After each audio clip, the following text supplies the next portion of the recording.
Assalamualaikum warahmatullahi wabarakatuh. Perkenalkan nama saya Rizko Landari dengan NIM 2011102413164, program studi S1 Kesehatan Masyarakat. Pada video kali ini, saya akan menjelaskan tentang masalah gizi kesehatan masyarakat pada pertemuan 9. Nah, masalah gizi kesehatan masyarakat terbagi menjadi 3 atau bisa dikenal dengan triple burden. Yang pertama yaitu kekurangan vitamin A, yang kedua yaitu gangguan akibat kekurangan yodium, dan yang ketiga yaitu anemia. Sebelum saya membahas tentang 3 poin tadi, kita harus mengetahui nih penyebab dari masalah gizi tersebut. Di antaranya yaitu yang pertama, prevalensi, yang kedua indikator masalah gizi, yang ketiga cut off point masalah kesmas, yang keempat host populasi atau populasi rentan, yang kelima yaitu agen atau determinan, yang keenam yaitu environment atau distribusi, yang ketujuh yaitu pencegahan dan penanggulangan. Nah, jadi itu tadi ialah penyebab dari masalah gizi. Kemudian kita lanjutkan ke masalah gizi kesehatan masyarakat tadi. Baik, yang pertama, saya akan membahas terlebih dulu pada kekurangan vitamin A. Negara berkembang, yaitu negara kita, Indonesia, ialah yang pertama mengidentifikasi bahwa tingkat kekurangan vitamin A yang tinggi merupakan masalah kesehatan masyarakat dalam golongan serius. Indonesia sendiri mulai melaksanakan program-program untuk menanggulangi masalah kekurangan vitamin A sejak tahun 1970. Kemudian sejak 1970 sampai dengan 1990, Indonesia memulai program intervensi vitamin A secara nasional menggunakan kapsul vitamin A dosis tinggi dengan diberikan kepada semua anak-anak di bawah usia 5 tahun. Diberikan selama 2 kali dalam 1 tahun. Alhasil, dalam kurun waktu 2 dekade, program pemberian kapsul vitamin A berhasil dalam menanggulangi untuk mengurangi prevalensi klinis dari kekurangan vitamin A menjadi 0,33%. Maka pada tahun 1992, kekurangan vitamin A tidak lagi dianggap sebagai masalah kesehatan masyarakat di negara Indonesia. Nah, penyebab dari kekurangan vitamin A itu sendiri diantaranya yaitu yang pertama kurangnya asupan makanan yang mengandung vitamin A, kemudian tidak maksimalnya penyerapan vitamin A dalam tubuh, dan tidak adanya ASI eksklusif atau tidak didapatkannya ASI eksklusif. Kemudian kekurangan vitamin A termasuk dalam penyebab terjadinya gagal tumbuh, kemudian penurunan respon imunitas, hingga mengkhawatirkan yaitu risiko terjadinya seroptalmia dan kebutaan. Seroptalmia merupakan penyakit mata progresif yang ditandai dengan mata yang kering. Nah, penyakit ini dapat mengakibatkan kerusakan serius pada kornea mata loh, dalam bentuk bercak putih dan tuka kornea. Jika tidak diatasi atau ditangani lebih lanjut, maka kondisi ini dapat mengarahkan pada kebutaan. Pada dasarnya, fungsi vitamin A ialah untuk menghasilkan sel fotoreseptor untuk retina sehingga mata dapat melihat cahaya sepenuhnya. Karena bagian bening pada bagian permukaan depan mata membutuhkan vitamin A agar dapat menghasilkan cairan yang memadai untuk digunakan sebagai pelumas mata. Kemudian ada pun yang beresiko menderita seroptalmia, yaitu yang pertama, bayi berat lahir rendah atau disingkat dengan BBLR. Kemudian yang kedua, anak yang tidak mendapatkan ASI eksklusif dan anak yang tidak diberikan ASI sampai dengan usia 2 tahun.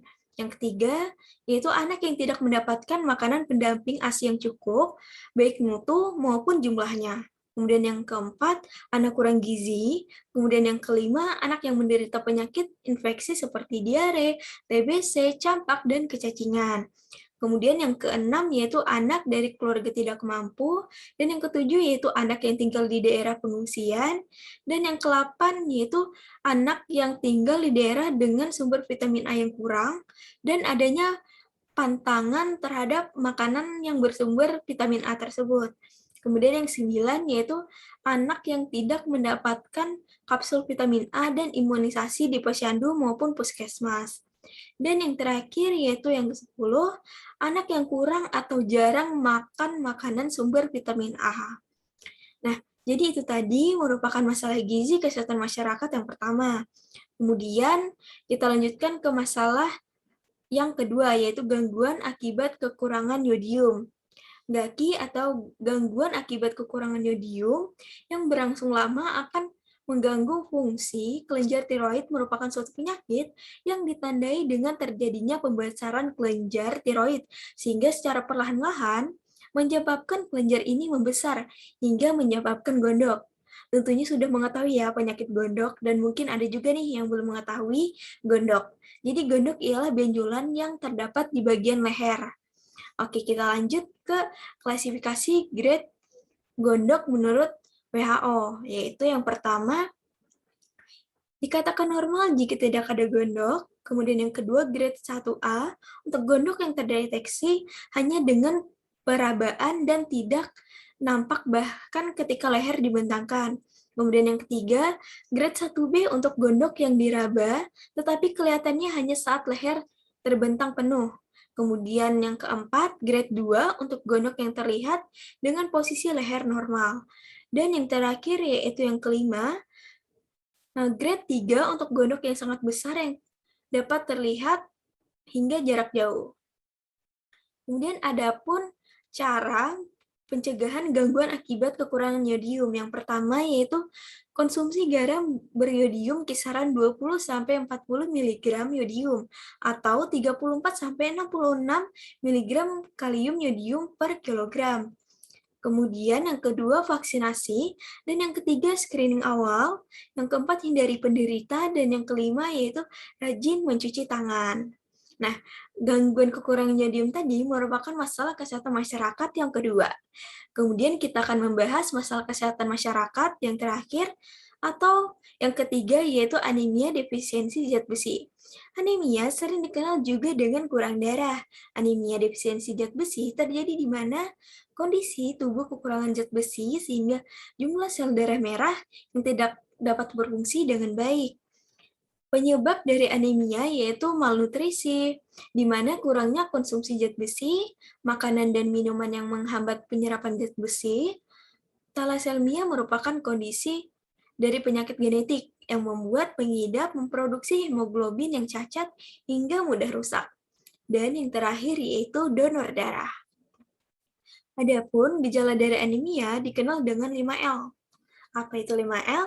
5L yaitu lesu, lelah, letih, lemah, dan lalai. Kemudian gejala yang lainnya yaitu sesak napas atau sakit bagian dada, pucat, emosional, kuku yang mudah patah, dan nafsu makan yang menurun. Nah, adapun upaya dalam pencegahan anemia diantaranya meningkatkan asupan kaya akan zat besi dengan mengkonsumsi makanan tinggi akan zat besi dan mengonsumsi makanan yang mengandung vitamin C. Yang terakhir yaitu mengonsumsi suplemen penambah zat besi. Baik, itu saja penyampaian materi pada pertemuan 9 dari saya. Kurang lebihnya saya mohon maaf. Wassalamualaikum warahmatullahi wabarakatuh. Terima kasih.